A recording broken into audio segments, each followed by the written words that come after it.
Yeah, it's pretty easy to forget that recording.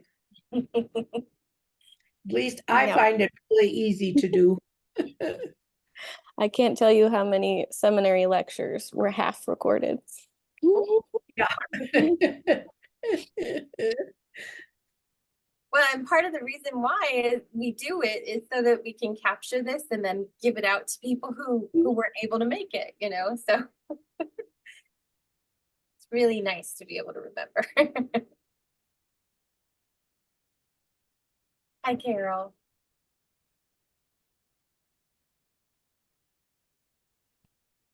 You know, Carol, I've been thinking about your backgrounds. I think you better start putting them up on Etsy or Pinterest and sell them. I love that compliment, Joanne. Thank you. My standard response to that is, why would I turn my play into work? Oh, that's good. There you go. Very good. Yeah. Which reminds me, while we're waiting, why don't we hear, I'd like to hear, I see your name, but I'd like to hear like where you are serving. And, you know, I should ask the question, what do you like to play at, Carol? That was a really enticing question or comment. So Carol, why don't you start? Sure. I'm in San Diego. I'm a lay member of a congregation here, a local congregation, and been coaching since 2018. And I love to play at watercolor. Who else? Emily, go for it. Emily, I am pastor, technically associate minister, at St. John's in Palm Desert. And I enjoy photography as a hobby. Ooh. Dina, who I know and don't know. I'm Dina, and I'm a coach in the Pacifica Synod. Let's see, playing. I don't know that I know what I have to say about that. So that's not a good thing, I don't think. So come back to me. Circle back. That's the most challenging question you're going to be asked all week, right? And I'm going to really think about that. That's a really good one for me to really consider. I don't know that hanging out with my husband and drinking beer is really a good thing to say playing, but it's okay. I'll take that one. Yeah, that's good. Oh gosh. And I don't know that walking's playing, so yeah, get back to me. Thank you. Sarah, I heard a little bit before. So yeah, I'm in Fullerton. I'm a lay person. And I'm the coach coordinator for our synod. And I think if I play at anything, I like to garden and I like to cook, and I'm developing in those things. I'm not very good at them right now, but I'm developing into them, and I really, really am enjoying them. Super. Joanne. Well, Joanne Larson, and I am in Colorado Springs. I used to be in California until about 3 years ago, and then I moved, and I maintain my relationship with the coaches in Pacifica Synod. So I really like to garden, but let me tell you, gardening in Colorado is completely different from gardening in California. In California, you buy a plant and you plunk it in the ground and water it a little bit, and it just grows. In Colorado, you very tenderly put it in the ground. You go out, you dribble water out it every day. You say a little prayer over it, morning, noon, and night, and then maybe it will grow. I also really like to read, and my favorite posture for reading is on my couch with my feet up and a glass of wine at hand. Love it. Oh, and I know so Jane, Joanne's what do you like to do? Yeah, I know Joanne's going to introduce me, but my play right now is probably using my body like walk maybe, and I bought these little like rocking thing and a half ball, and I have them out in my garage, and I'm having fun doing that. So I'm not seeing it as I gotta exercise. I'm just having fun using it. And I'm gonna walk. I walked Portugal Camino a fall ago, 2 years ago. I'm gonna do it this fall with some friends. So that walking is, it was just a beautiful thing to just have nothing but put the next step forward. So I think that's got to be my play and love right now. Oh, I love that. I love that. Well, Dina, did you play? Just a minute. We have to come back to Dina if she thought of play. I think drinking beer with your husband is just fine, Dina. Do you want to add anything?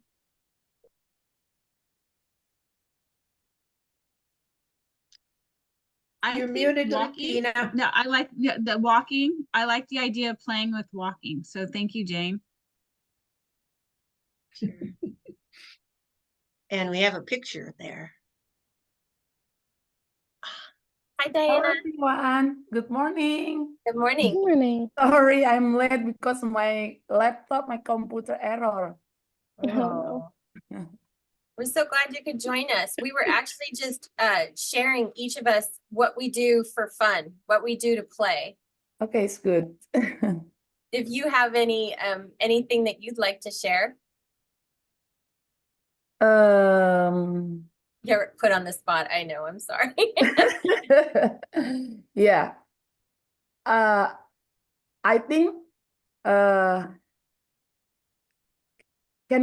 can make me enjoy and fun in my life or in my ministry. Just can be listen to everyone. Mm, Lovely. Looking around like every Sunday when I come to my church or meet with my congregation, I just sit down and then listen every congregation to talk and look around. This can make me fun and enjoy mm. because I can know them each other like that. And cultivate those relationships. Yes, Yeah, just sit. very good. That's awesome.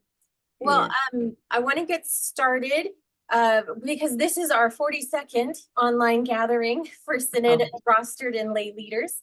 And we call this Coaching for All Seasons. And it's sponsored by your coaches in Pacifica Synod.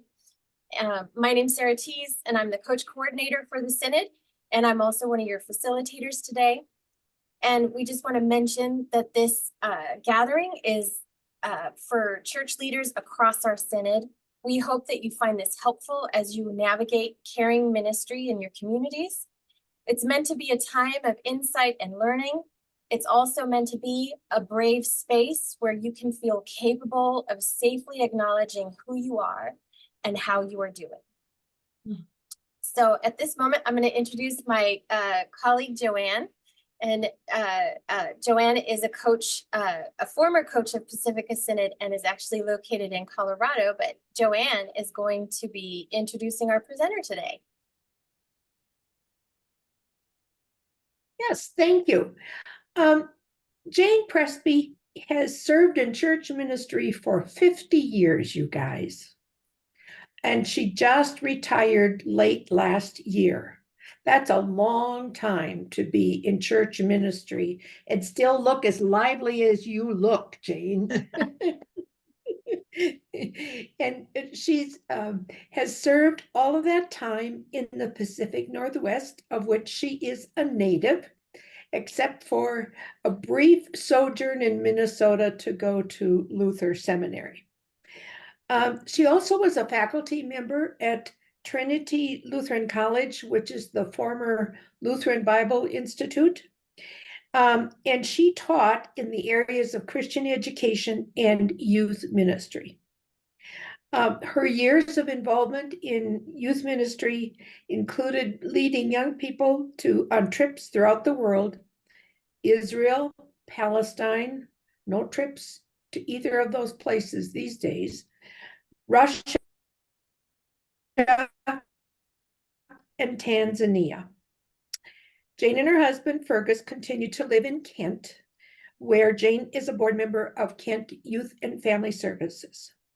She also coaches with Coach Northwest, which is a ministry of the Northwest Washington Synod. Jane has many interests and especially delights in every opportunity to help people consider God's grace in and through their lives. We welcome you to our gathering, Jane. Thanks, Joanne. All right, so I am going to take you on how I think today. And if I had a whiteboard or a way on the computer to do it while I'm talking, you would see it kind of in a mind map way, starting in this and thinking this and thinking this. So I'm gonna, hopefully you can follow how I think today. Joanne asked me to present today because she had a conversation with our director of evangelical mission about a confirmation program that we did in our cluster. And Joanne was interested, and so she got a hold of me about coming today. And I will not share the program per se, I will later, but more how we got there is what I want to talk about today. As Joanne said, I've been in ministry for a long time.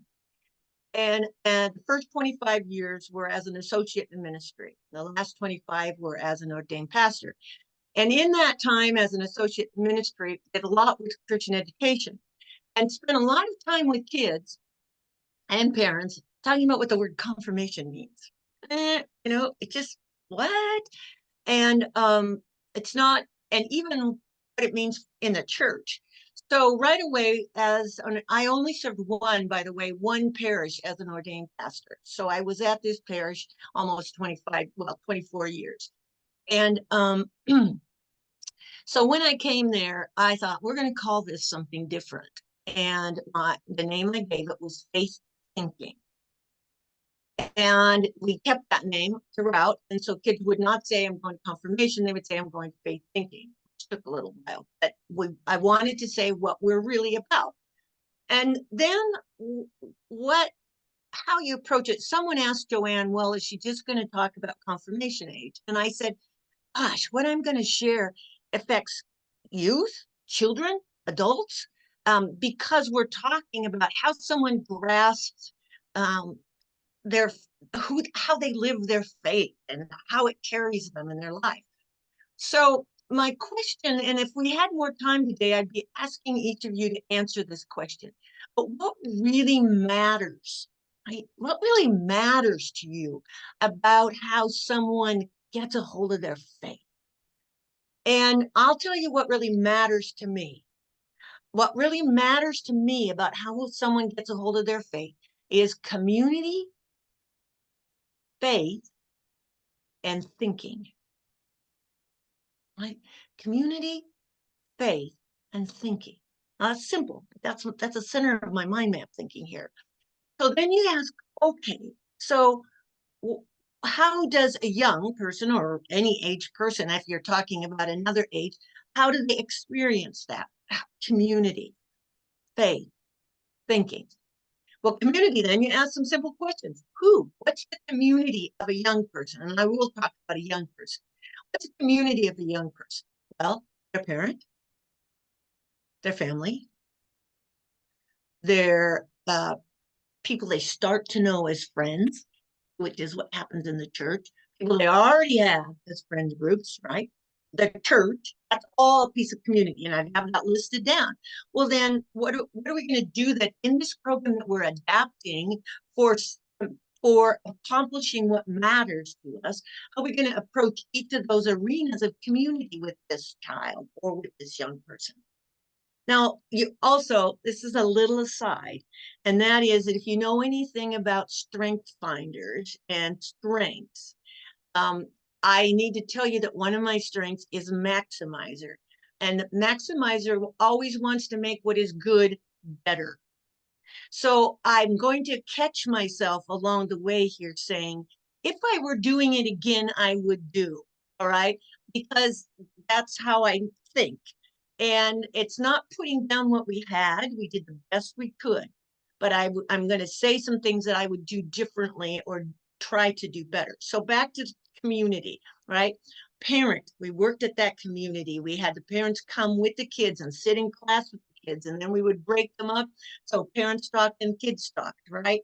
But, and then we also, well, I'll go think about, anyway, we ate together, we played together, we studied together, we talked together with parents, or at least one parent that came. All right. And then when I said trying to get to have them know the other kids, all right, that was, but if I were to do it differently, I think I would even try. And of course, I was a solo pastor and a mid-sized congregation, and I loved youth ministry, so I did it, right? I would now get more lay people doing it instead of just me doing it. And if I were a person that had more of a concentration of youth, I would do some things, i.e., I would have that young person invite their friends to a dinner or a conversation, and we would have conversation about faith with their friends, right? The group they already have. Wow, wouldn't that be something to have a part of confirmation, faith thinking? B, that their friends are invited into a conversation. They trust me to lead, and I lead them in talking about they think of God. And they can say they're an atheist or an agnostic or whatever, right? But I would take it into their community. All right, that's community. Come back to the community a little bit. Thinking. Wow, what causes young people to think? Certainly isn't rote. It certainly isn't answers like some of the old confirmation books had, right? Answer this question out of this verse, right? What gets them to think? When I, maybe, I don't know, 35 years ago, I came across this book called Values and Faith, and it's been around a long time. But the interesting thing it did was it had 8 exercises to help people think of their values. And it was like my Bible for a while to get kids to think. I don't like all of the exercises, but a couple of them were ranking, where which is more, rank these things 1 to 5 kind of thing. Or choice, is communion more like dessert or vegetable, right? So either or kind of choices, continuums, if you you sense Jesus, everywhere, stand over here. And if you have trouble sensing Jesus at all, stand over here or anywhere in between. All right. So when I used to use those, the theology that came out of a young person's mouth was absolutely incredible. So on this either or thing, I'd ask a couple and just have them vote. And then about the 3rd or 4th one, I'd say, now, any of you say why you said that? What was the reason you said that? And they began to tell you the reason they said that communion was more like a vegetable for a meal.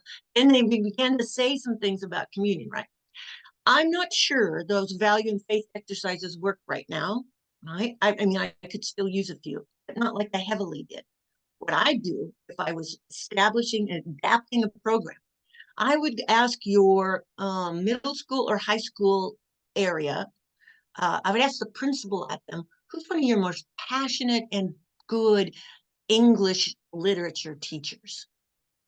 Who's getting kids to think about poems and Shakespeare and what are they using as methods to get them thinking, right? And I would try to learn, because there are some best practices out there in education that are being used, and we should take those best practices and put them into how we help kids think about the literature of the scriptures or the story, the narrative of Jesus, right? So it's not the narrative of Jesus that we leave out or that we're missing how to talk about and how to get kids thinking about that, right? And a while back, way back in my youth ministry years before I was in ordained ministry, I was with a group of associates in ministry, and we were going to put on a conference. It was a national conference. And I suggested some exercises or something. And they said to me, "Oh, that's youth ministry stuff." Well, I disagreed with them thoroughly, but they didn't listen to me. And what I mean is those either or things, those ranking things, anything that gets our young people to think are the same things we can use to get our adults to think, right? Let's get them thinking about their faith, right? All right, now thinking, faith, community, thinking, faith. Oh, that is a struggle right now. I say Jesus, we all nod. Yeah, Jesus. If I say, how do we understand Jesus? How do we talk about Jesus? And as soon as we begin to go, I mean, we know that from our politics. I don't mean to get into a political discussion, and I don't know where you all are. I could do some guessing, but I don't know where you all are. But I'll tell you what we have as our public expression right now of Christianity is not how I understand Jesus. So we can't be as simple as we used to be in saying this is what faith is about. Now, Pastor, you talked about seminary just a few minutes ago, Emily. You know, you go through a lot of things in seminary, but you don't go through a class that says, okay, if we can put the essence of our faith into one sentence, what will it be? And that's how simple that we have to get in order to build an adaptive program for youth, for children, for adults. I'll tell you my statement, and I wish, back to my maximizer, I wish that when I developed the program of what we had done for faith thinking, I was this simple, this clear, because I would have examined everything I did on this statement, right? And the statement that I would have, it can't be yours. I mean, you can learn, you can take it and go, do I agree or disagree? It's gotta be your statement if you're a leader in the church, right? My statement would be that what matters to me, or how I understand the faith that I want to build in young people and adults, is that I want, and I don't like the first word, but I haven't got the best word, but the constant presence of God of love, of our God of love, ultimately revealed in Jesus the Christ. All right. So, and I would take everything. So in our program that we had 2, 3, 4. We had 8 subjects, right? They were typical subjects: Apostles' Creed, Lord's Prayer, 10 Commandments, something else, and then Old Testament, New Testament, Luther. All right. We had 8 subjects. We did 4 of them in a Sunday night with adults, study an hour, eat an hour, split an hour, or 45 minutes. And then we took 4 of them into retreats. Right? And then we added 2 other retreats, prayer and the methods of prayer. And I can't remember what the other one we had. Okay. Plus we put in visitation to synagogue, a mosque, Budhara. We have lots of East Indian Sikhs here. We went to Budhara. And then we put in a couple visits, which were not as interesting to people, where we went to a church worship that was unique. So there's a church that we have, Roots of the Table, and they meet on Saturday night. You come in and you sit at the table, and anyway, they start communion with the wine or juice at the beginning of the meal, and you sip all night, and then when it comes to communion, you have some more. And I mean, it's beautiful, for the people that are there, it's a beautiful experience. I like alternative stuff. But we take kids to a couple alternative worships just so they got to feel different than what they had, every Sunday. So those were pieces that we put in. But I didn't ask the piece. I mean, I asked as much as I could at the time about how you get 10 commandments into life, right? Because I forgot to say this, but faith has the faith in life thinking. It's got to be into my life. So how in my life, the constant presence of God of love, ultimately revealed in Jesus Christ. How my life. So if I were like said, we're doing this again, I think 10 commandments, right? How does in the 10 commandments, the constant presence of love, right? It's there, of course it's there. I mean, these were guidelines for the whole community, right? Community is there, right? So how do you think of what matters in these subjects that are typical to us in confirmation? Right. The toughest area, of course, is Old Testament and New Testament, because there's so much to decide what matters, right? I mean, what are we going to pick? So if I were to doing it again, I would say, okay, what stories in there? Not so much the whole of it, because that's too fast, but what stories in there are very strong about what matters in my faith understanding, right? Or in our faith. Right? So I would keep coming back to what we've decided that matters in our faith, right? Now, all the way along, of course, is a tremendous attitude of receiving wherever the kid is at, right? Or wherever the adult is at. I mean, there were adults that said, I can't come to worship because I can't say the Apostles' Creed. Well, so what, right? I mean, so what? Let's keep talking about the constant presence of God in your life. That's a big deal, right? And even if you say, I don't believe in God, that's okay. The constant presence of God is still in our lives, right? And at least in, the teacher's understanding.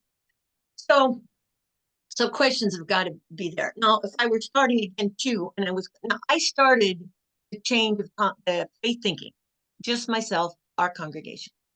I kept inviting, because I went to cluster meetings and we had a good cluster. And I kept inviting them. Come on, I'm doing a baptism retreat. We really have a good time. Come on and join me. Man. I don't know, a number of years until finding the right combination of leaders were able to say, oh, yeah, let's do that. And another leader, okay. So we eventually had 4 churches doing this, but we had 2 churches that would do it if they had kids, right? And we included them. One of the churches had a great kitchen, and no kids. And so we gave permission to go to that place to have a retreat. Now, our retreat, we're like Friday night and Saturday morning. I mean, you can't get very long. At least we couldn't with our kids, right? So we packed it into that. Baking bread in their kitchen, including them in youth ministry because they are, but they just don't happen to have kids right then, right? So that was that kind of sense of the cluster working. I think I've said enough. But I was saying, if I were to start over again, I would make sure that the people who wanted to work together, and I would want at least one other church to work with it, because that cross-pollination of youth. I would start with this kind of thinking with them. I would take a program in. I would start with what matters to us. Now, you can get lost in the weeds with these conversations, or you can say, okay, that's good. Let's try that, right? Okay, let's do that. Let's do this, right? We're in an adapting place. We've got to be. And then we say, is that work? And I don't know where kids are right now. I try to learn from teachers. I mean, COVID changed our kids. We couldn't get them at retreats. They didn't have any sense of what it was to go do something fun. Couldn't get them in a mission trip, in the next year. Now, I hope now they are. I hope they can, right? And that's what it took us about 3 years working together as confirmation, faith thinking, before we could then do youth ministry stuff together in high school. Right? Because then they knew each other a bit from this experience of faith thinking. Right? And then we could do some things. What I didn't say about community, is there some ways to build community? I'd also ask the activities director at a high school or middle school what they're using. When I was thought about community way back in the 70s, early 80s, they talked about, communities built from history sharing. That tells you, this is who I am. I mean, if you get kids talking about who they are, they love it. This is who I am. And then listening. You were talking, Diane, about listening, how important that is, and teaching them that, listening. And so sharing of self, listening, affirming, finding ways to affirm, listen affirms, but other ways affirm, and then working together. And it doesn't matter whether you're working together to make a toothpick and gumdrop, tower, or you're working together to build a Habitat for Humanity house, right? Those are both working together. So you can work together in a classroom if you can figure it out. So that builds community among them, right? So anyway, but I don't know how they're doing it today. I mean, seriously, it's a different world. So I will not say I know how to do this stuff. I just know where I'd start, what I'd put as a base, where I'd get some resourcing. This is you recorded this. I probably shouldn't say this, but I would not go to church resources right now. It takes too long to get written church resources done, right? Because they start years before you get them. Seminary resources are okay, especially some that are on the edge. But people really on the edge are your educators in the community. And they don't want to do Sunday school anymore because it's too hard to be a teacher. And I agree with them. But they may come in as just beautiful teachers of you and where to be now. But I would find the ones that are really respected and go with them. Okay, I'm done. I got to be done. I'd start another round and then I'd be up here like this. But do you have any questions or thoughts? I mean, it's just not questions, but thoughts to each other even. I have a Jane, very this- quick, Go Go ahead, Joanne. Carol. Go ahead, Carol. I had, of course, the very traditional confirmation experience of memorizing and reciting in front of the congregation. And at that time too, what I think we were imbued with was a sense that, oh, okay, we're done now. Our faith journey is complete. We've done everything that was expected of us. Of course, I've found that not to be true, but I had to find that on my own. And I had to put together what worked for me from different places and resources. And that's been rewarding, but also difficult. And so I'm hoping that what's happening now is that there's more of a sense of, for young people, this is where you are in your life. You have a journey ahead of you. Let's put this in that context that you're going to continue to experience and grow and change your mind even. Yeah, that's what has to happen inside of the thing. Parents are still going to say, you must do this, and it's still going to feel like an end, except you can do things within it that change that. And if you can build the youth ministry stuff, you can take the same attitude of faith thinking. And I would often use that when we're on a mission trip or something with in the summer, and I'd say, okay, we're going to do some faith thinking now, and it just had this ring to, oh, you keep faith thinking. And the leaders have got to be saying that they're learning. I mean, I have to be saying, I've been doing faith thinking and I'm wondering about, and so that they get a model that adults do not have their sense of it done. Yeah, I agree with you totally, Carol. And it was like that. I had parents early on, way back, say, if you got a confirmation, I'll buy you new skis. Like, oh yeah, right. You were going to say something, Joanne, and someone else too, but go ahead. yeah, just a quick question. The book that you referred to, Values in Faith, Yeah, is that by Roland and Doris Larson? yeah. I looked it up quickly on Amazon. I just want to make sure I looked at the right book. Yeah, that's it. It's been around a long time. And I always had to adjust. I didn't like 1976. Yeah, they gave ranks. They do a lot of faith ranks. I mean, they give you them, right? Like these are faith ranks, right? Or faith continuums or something. So I adjusted the method lots of times to ever what we were doing. But yeah, they were good. I'm just not sure. I mean, some of them work, but I'm just not sure they work as well as they used to work. And I'd even go to, those English teachers are, another probably a good history teacher. might have some interesting things too about how you get them engaged in, caring about the history of something, because we're talking a lot about history when we're talking about our faith.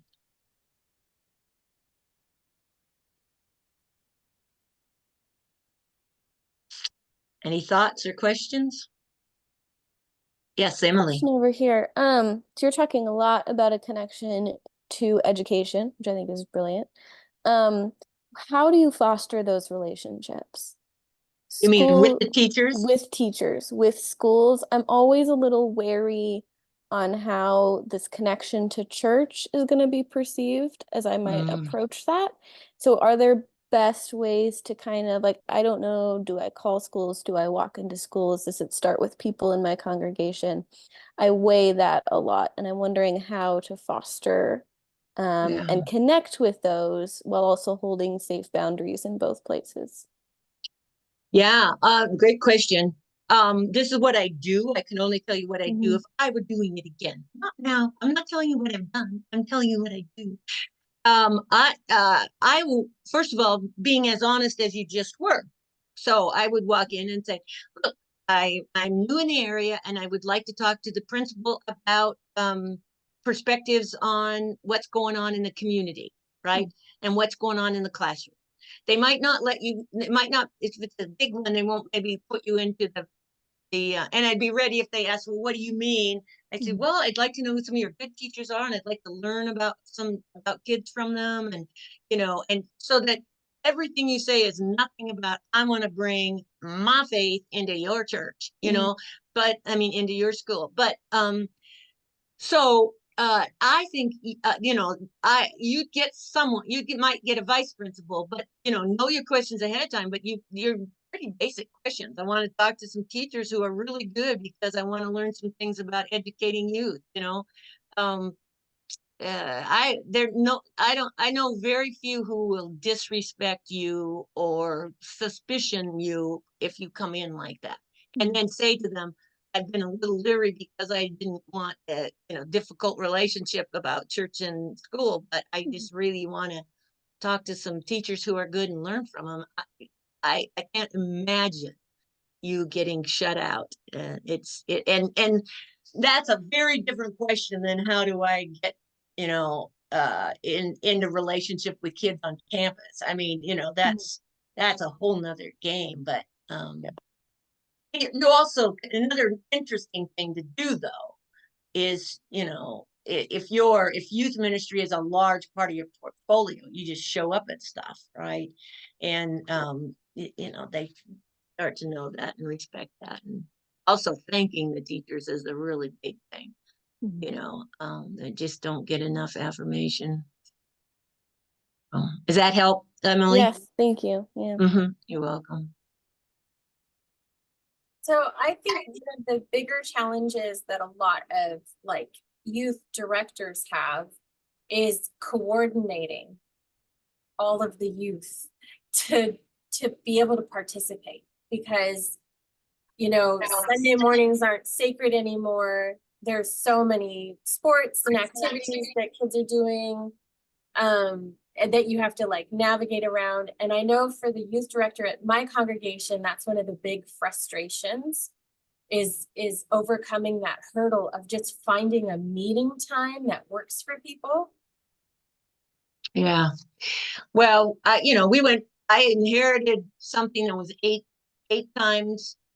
sessions, 3 times a month, and went to 6 sessions, and went to 5 sessions, and went to 5 sessions 2 times a month. I mean, the time with them got shorter and shorter. So therefore the time with them means more and more. And I think we get caught when we get caught with scheduling when we try to do it like you'd like to do it. So you schedule something and you get 5 kids instead of 15. So what? And Sunday, we use Sunday nights. Well, we had to change in the football season. I mean, we had to shorten the sessions. We didn't start till 5:15 when it was football season. I mean, and unfortunately, the church is the one that is the compromiser. There's no way around it, at least in the Northwest, and I would guess in the South West. There's just no way. You just are. So you make every opportunity that you have the most valuable that you can, right? And you also kids get to choose now. I mean, we had kids after COVID. I got back to meeting together who simply, were able to tell their kids, their parents, well, I don't want to do this. I don't like this, so I'm not going. I mean, they can say that, So unless the kid has a desire, all right, which is why I'd even start some things where I would, like a youth ministry, when you're talking about youth ministry, I would instead of trying to get all the youth together, I tried to get a youth to get all their friends together and do something, right?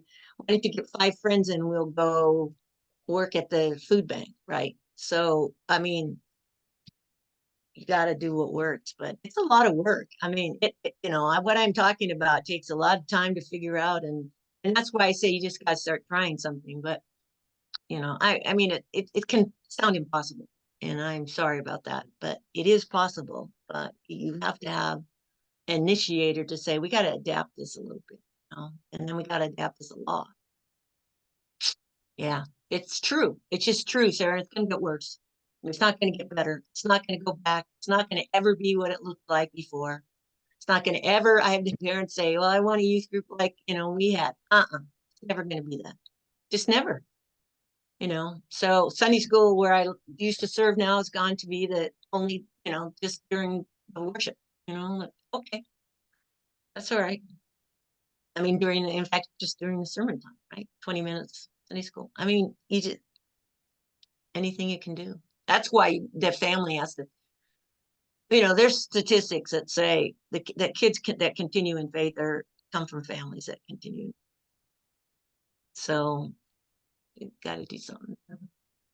And there is groups there's some Lutheran, good solid Lutheran groups. I can't think of the names now because they've changed names, but especially in the Midwest that are doing stuff to try to find best practices for the church. I would go to them too. I kind of I didn't mean to put down the church. There's some focus groups. Did you go to, Emily, did you go to Luther? Yeah, I was a Luther Glen camp counselor for a while. Oh yeah, okay. Well, camp counselors can teach us a lot too, Yeah. except that it's such a focused time that it's a very different approach to kids. But did you go to Luther Sem? What Sem did you go to? Oh, I went to Wartburg. Wartburg. Okay, well, I think Wartburg is doing, like used to at least, be doing some really interesting things in Christian ed. I don't know if they still are. And Luther's doing some interesting things connected to a youth resource organization in town. And I want to take back that statement I said about the church, but I didn't mean it about branches of the church that are focusing on these particular issues.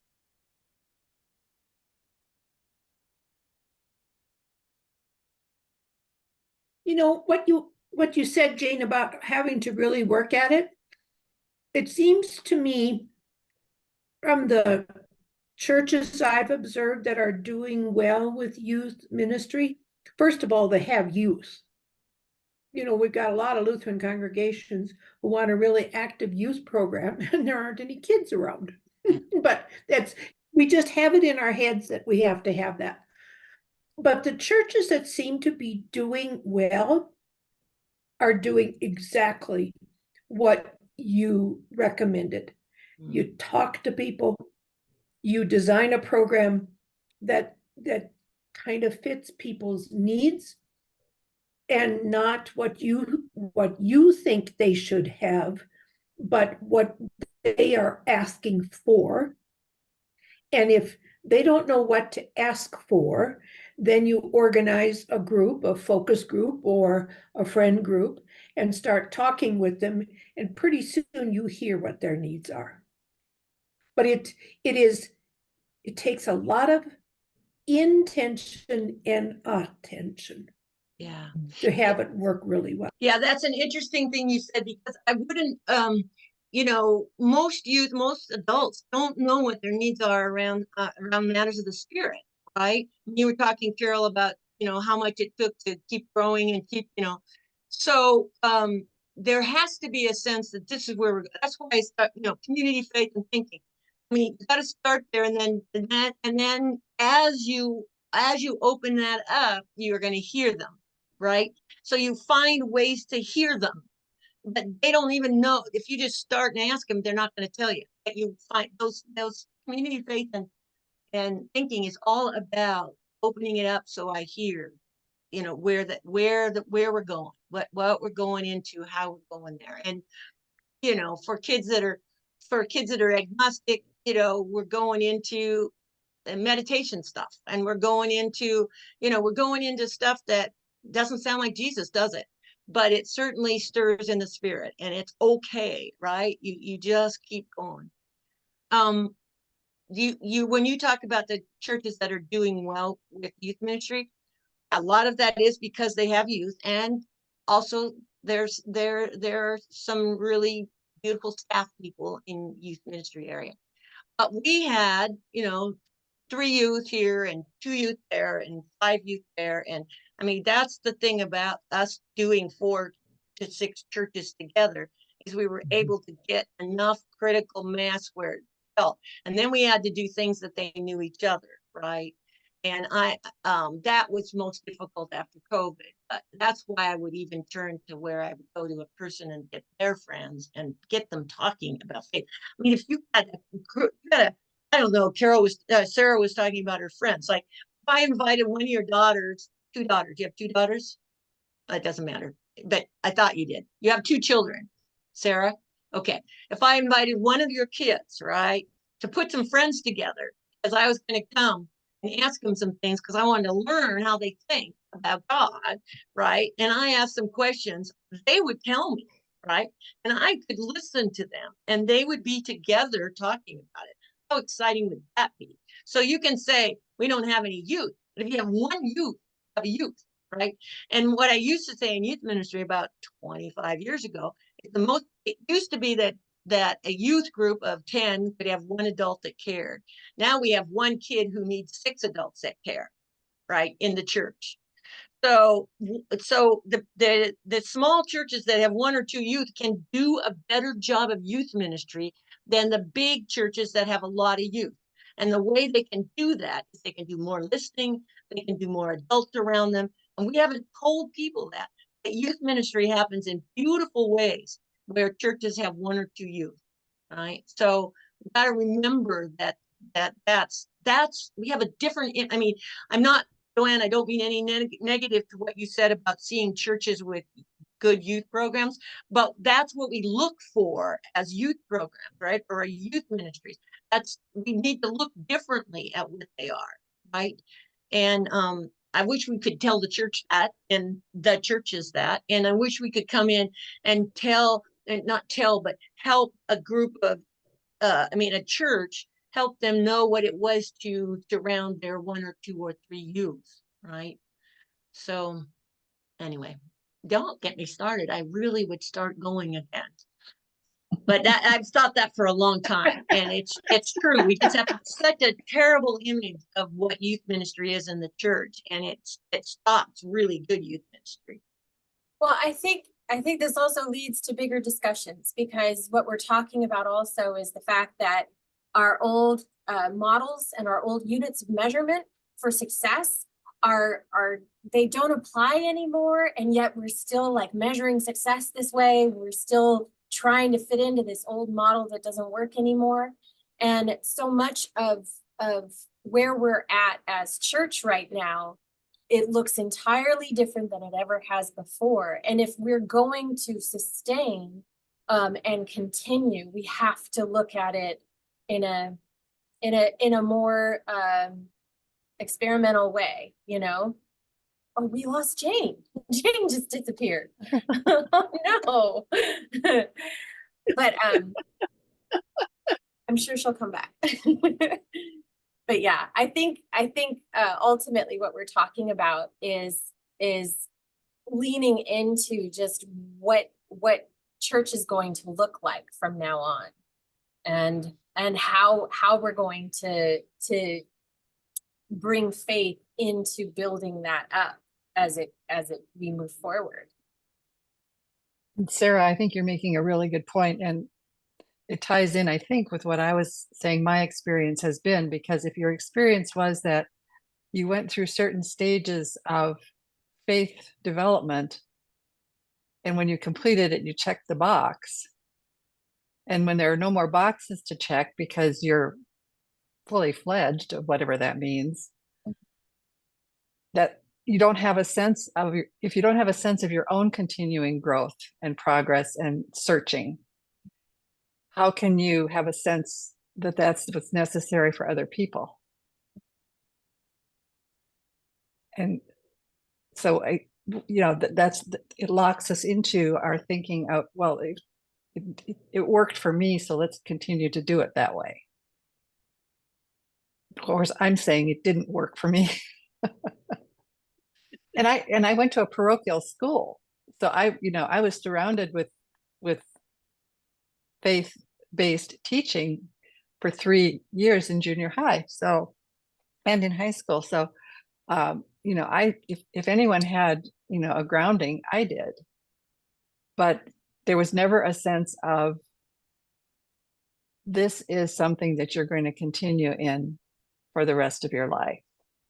This is something that you can grow in. This is the really beautiful thing about what Jane said, is people could question, young people could question each other where they are. They were safe in saying, I don't know if I believe that.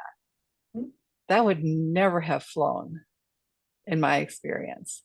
But It was, yeah. but it's so important. And It's so important. Yeah. Yeah. Because And, oh, I'm sorry. My power went out. I mean, my battery, anyway, I stepped on my power cord and turned it off way back, and then my battery died. But what I want, right before we left, you said something that was important that I wanted to comment on, where if we're going to continue. But what you just said, Carol, what we can't think if we're going to continue as a church. We have to think if people are going to continue in their faith journey, we can help people continue in their faith journey. The church can fall apart. St. Paul's can be gone. I mean, the church, but if people continue in their faith journey is really what we want. Yeah. And you were going to say something, though I interrupted you, Sarah. Oh, I was going to say, I'm trying to think now, what was I going to say? Oh, I was going to, because I'm essentially saying the same thing. But ultimately, what I have found in my leadership roles within my congregation is that if we're not here to help people discover their authentic, honest faith, then what the heck are we doing at church? Like, what the heck is any of this for? And having come to that conclusion, it only leads you to, like, well, what are we teaching our kids about faith? And how are we talking to our kids about faith? The experience that my oldest child had in confirmation was that their faith was a foregone conclusion.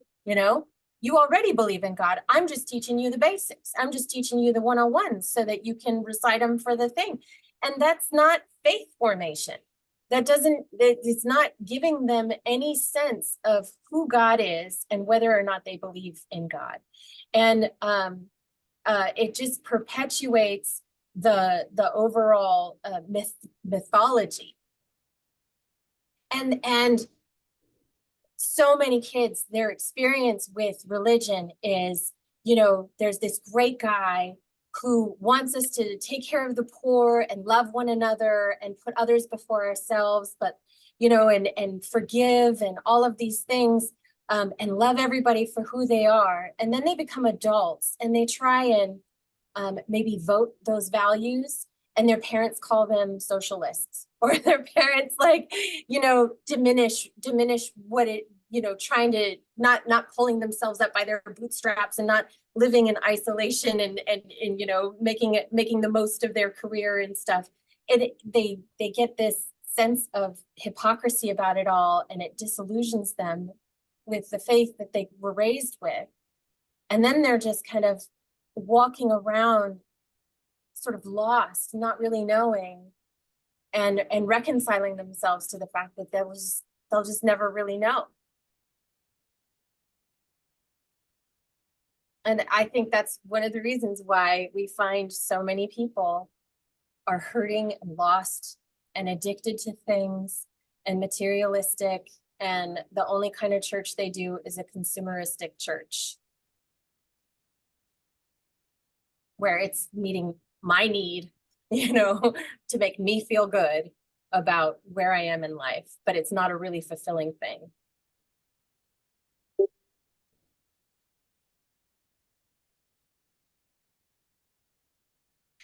Turning that consumer mentality on its head. Big time. And that's a very hard ship to turn. It is. And our measurement for success has always been dollars and butts and seats. And we're really good at cranking out those numbers, right? And measuring our success by those numbers. But you guys are all came together because of your coaches, or some of you, most of you are coaches, or at least coaching perspective. Coaches right now are really in a beautiful place, at least in the church, are in a beautiful place to raise the questions that we're talking about. Right? They we just got a grant to coach clusters, two clusters that are ready to think about collaborating and working. So we have 2 clusters that are open. So we're going in as a pair of coaches to those clusters.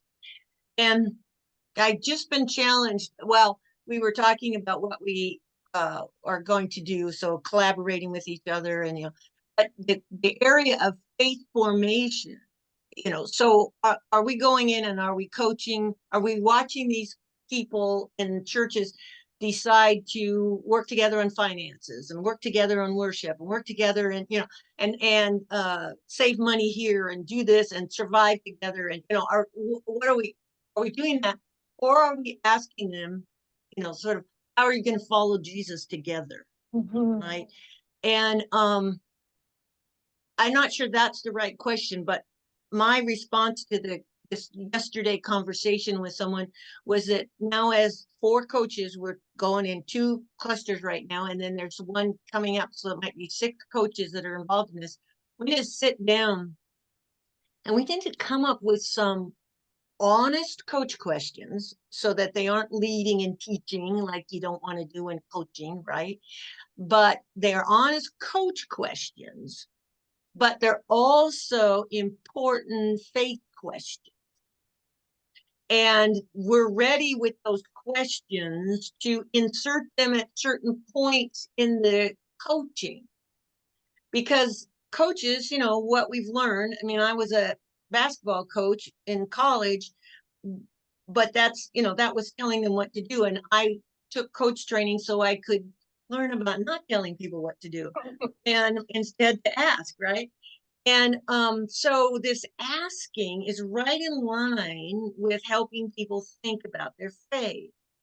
But I haven't found anything yet in the coaches' books that I have up there, or even in the ELCA coach training box, or that is helping us to get the questions we need to accompany a person's journey of intent. So when someone gets a coach, they have a journey of intent. But how can we accompany that journey with questions that are faith questions, right? I don't know what they are. They certainly aren't, like I just said, how are you going to follow Jesus together? I mean, that's not going to take them anywhere. That's exactly what I want to ask, but that's not a good question. And I don't have them yet. I hope the 6 of us, can wrestle and get some good ones. And if you guys have some good ones, send them to us, right? Of how we would ask people we're coaching to consider the role of faith, the role of continuing presence of God, of love, ultimately revealed in Jesus Christ, how that is a part of their particular journey. So, and to do it without leading them and having an agenda. So I think I mean, that's kind of exciting when I look at all of you. Because anytime you coach, or Emily, anytime you preach, or we can do that very same thing, right? We can Ask the invite question. people. Yeah, well, yeah, ask the question that invites them into thinking about their faith. Right. Well, that seems like a really good note to end on. So I think that's what we'll do here, but I do want to invite you back. We're here the first Thursday of every month, and we're always bringing some sort of a topic that has to do with faith formation or resources within and without the ELCA, things that people are doing in other places that are really cool that we want to bring to your attention. So please join us. Please invite friends and colleagues who you think would benefit from that information. And remember that coaching is available to all rostered and lay leaders in our synod. And there are even now funds available to provide those services for free to you. And then also, we just want to remind you that in all of this work that we're trying to do in our community missions and ministries, you don't have to go it alone. There's a lot of support and there's a lot of resources that exist out there for you. And we would love to help you find those. So, Jane, I was wondering if you would be willing to pray to close us out, if that's all right. Of course, I would be willing to pray to close us out. Yeah. All right. The Lord be with you. So So with you. God of love, sometimes where we are and what we're thinking about and what we hope and what we want and what we don't want, they're just so big that we don't know how to even take the next step or have the next thought. So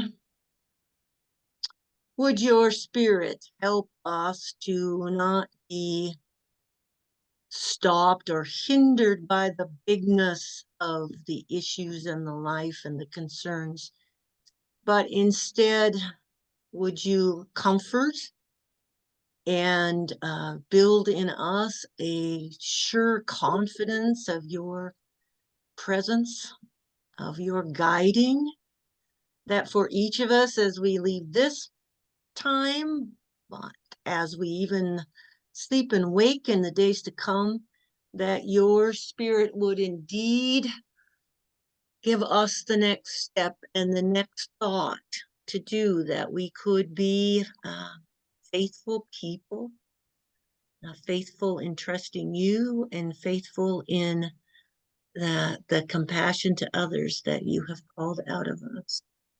Thank you for this opportunity of sharing and take our words to one another into whatever ways they would be helpful in our lives. Bless this group and their continual meeting together and their work together and their support. And in each place that we represent, would your Spirit empower and enliven us in love. In your name we pray. Amen. Thank you, everyone. Thanks for joining us today. Thank you, Jane.